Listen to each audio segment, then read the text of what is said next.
Hello YouTube, how's it going? Chris Klein with Alma Music Center in San Antonio. We're here today to compare Behringer's Model D, which is a recreation of Moog's Minimoog from the 70s. We're going to get into basically the way that they sound, the way the oscillators feel and sound, the timbre of the oscillators, how the filter works, things like that. We're not going to get into all the additions that have been included with the Model D. We just want to compare the way these two critters feel. So without further ado, before we get started, I want to say happy birthday to Bob and Malula. You know who you are, so if you're watching today, please comment below and say, hey, thank you for recognizing me on my 43rd and 57th birthday. So without further ado, we're going to jump into both of these different synthesizers and compare the oscillators and the filters and a couple of other things. Cool? All right, let's do this.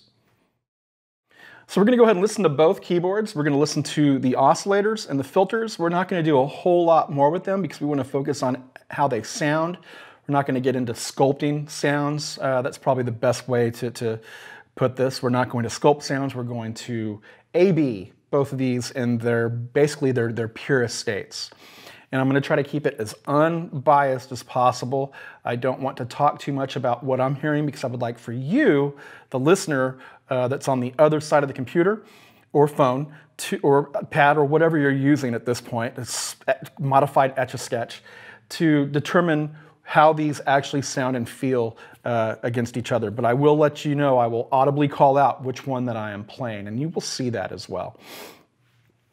I'm going to start with the Model D first from Behringer, and I'm going to play an A for you, and we are listening to the triangle waveform as well. The cutoff frequency is turned all the way up. The filter emphasis is turned all the way down. And we will be doing the same thing with the Minimoog as well. So let's listen to A. That's the Model D. Let's go down an octave. Let's go back up. And let's take it up one more octave. Now once again, this is the triangle waveform. The cutoff frequency is turned all the way up, meaning that there's no cutoff actually happening at this point. The sustain for our ADSR, for our amplitude envelope, is also turned all the way up, while the attack and the decay are turned all the way down. I've mimicked these settings on the Minimoog as well. So let's listen to A over here on the Minimoog. Let's go down one octave. Going to bring it back up and up one more octave.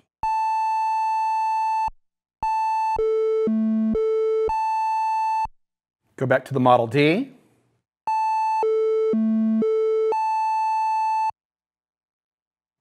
So they're pretty spot on, but let's leave it at that.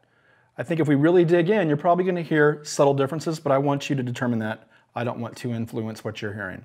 Cool? All right.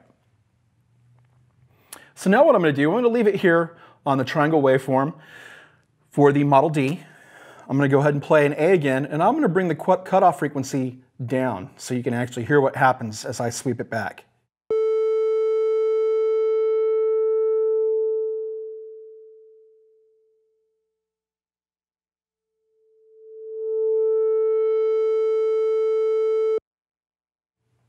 That's just the cutoff frequency being manipulated. Once again, the emphasis is turned all the way down, contours down, and we're going to do the same thing over on the Minimoog.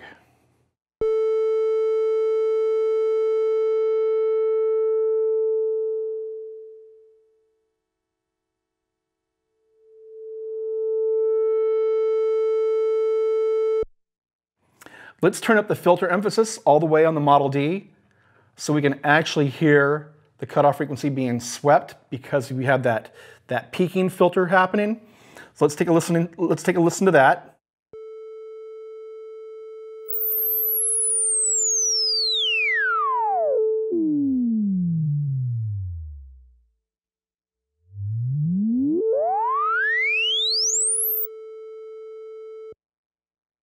And let's do the same thing on the Minimoog.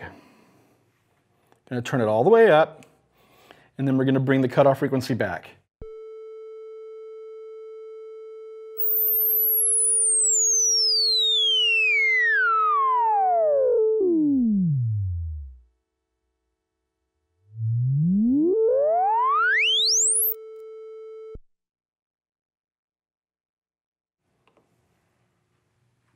So they sound pretty similar once again.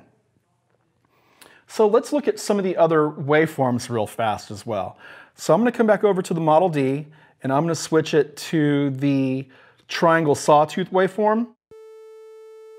Oh, real quick, let me bring the filter emphasis back so we're not manipulating the oscillator anymore.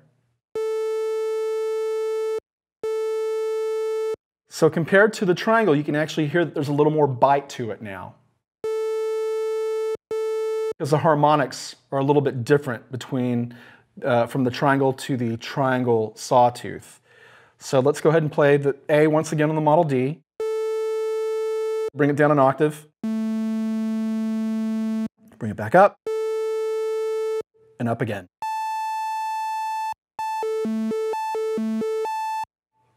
Now let's move over to the Minimoog and do the same thing. Let's switch to the triangle saw. Make sure our filter emphasis is all the way back again. Cutoff is all the way up. And let's start with A. Let's go down an octave. Bring it back up. And up again.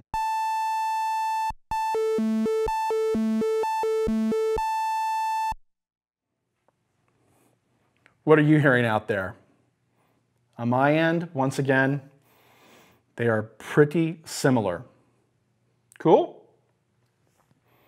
So we're going to move to our next waveform, which is the sawtooth. We're back to the Model D, and our cutoff frequency, once again, is all the way up, or it's wide open. We're not cutting anything off. We'll start with A. Significantly more bite to this than the triangle saw. Down an octave. Bring it back up. And up one more.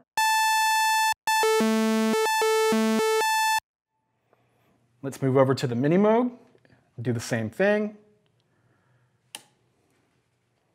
Start with A. Take it down. Bring it back up.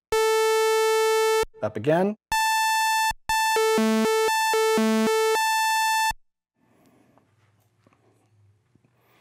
And let's go to our next waveform, back to the Model D. And we're going to, there's 3 different pulse waveforms on here. So we're going to go to the first one. Cutoff frequency is all the way up. Start with A. Bring it down. Back up. And one more octave up. Let's go to the Minimoog. Do the same thing. We'll go to the first pulse, or square. Start with A. Bring it down. Back up. Up again. So coming back over here to the D, we're at the next pulse position, pulse waveform. Let's take a listen to that. We'll start with A. Bring it down an octave. Back up. And up again. And then we'll move over to the Minimoog, and we're at the same position, the same waveform, the next pulse. A. Bring it down. Back up. And up again. And then back to the final pulse position, which is more narrower. That's hard to say, narrower. Let's take a listen to that. Once again at A. Bring it down. Back up. Back up again. And then we'll move over to the Minimoog and do the same thing on the last position. A. Down. Back up. and up again.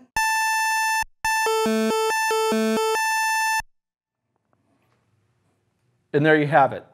Those are all the waveforms for oscillator 1. So when you look at the panels for both of these synthesizers, the Minimoog and the Model D, you're going to notice that they are laid out in similar fashions. Really, the biggest differences between the two is on the Model D at the top, you're going to notice that you have all these patch points, which will allow you to play with other modular synthesizers. And so you'll see a series of inputs and outputs that will allow you to spit the control voltages out, or bring different modulation sources in, or whatever you fancy doing. It's really up to you. That's the fun part of modular synthesis, is just plugging random inputs and outputs and seeing what kind of chaos can happen. You never know. It can be the most radical sound you've ever heard, or the most beautiful pulsating, lead or pad type of sound. On the Minimoog, you don't have all those inputs and outputs at the top of the panel.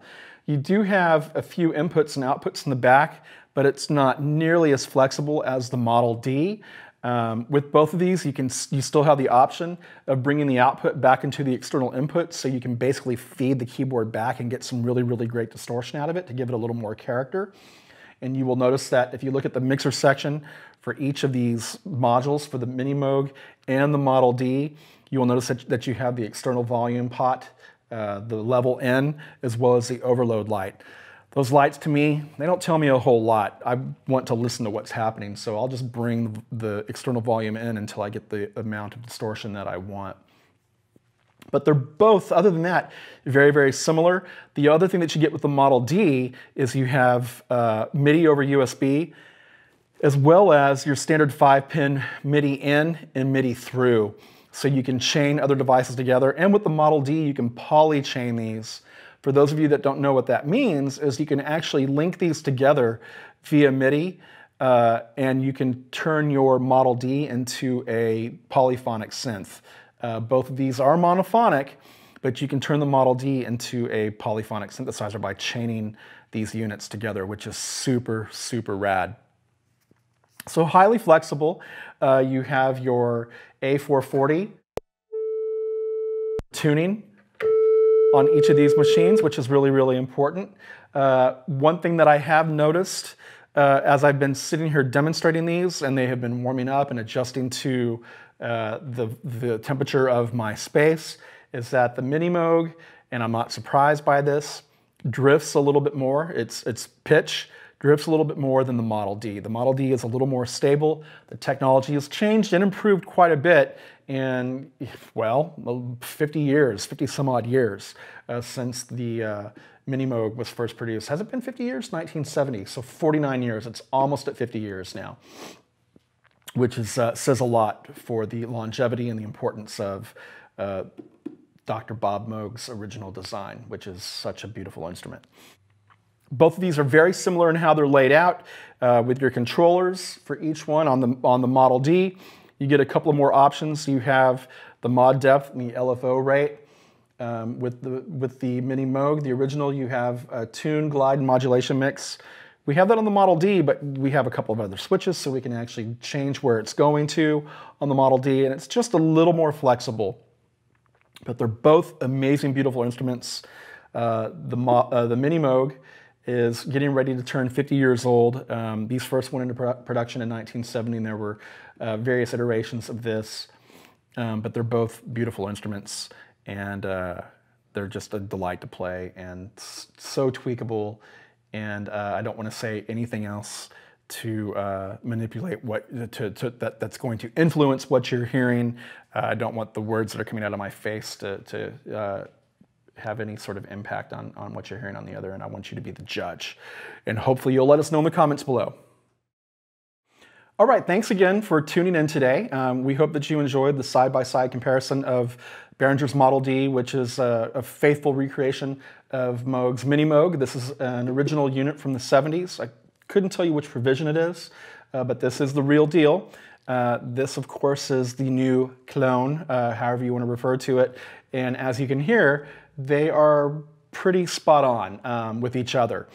We're really stoked about this instrument as well as this. We're lucky that we have somebody in-house that has one of these. There's a bunch of us synth nerds here that have a collection of drum machines and other synthesizers. So we'll be doing more comparisons, side-by-side comparisons as new models are made available and we bring our old models in, just so you can get an idea of what's happening, the old versus the new. And so I guess that's it for today. If you have not subscribed to our channel, you can subscribe below. Just click on the subscribe button. We will be producing more videos on synthesizers, controllers, pro audio, music production, and so on and so forth. There's so much happening all the time. So much is changing. It's such a cool world to be a part of. And we also want to recognize our friends, Bob and Malula. Once again, they're celebrating their 79th wedding anniversary. It's a big day for them. We're really, really excited that they have stuck together for so long. And I guess that's it. Until next time, we're Alamo Music Center once again, and have a great weekend. Thanks.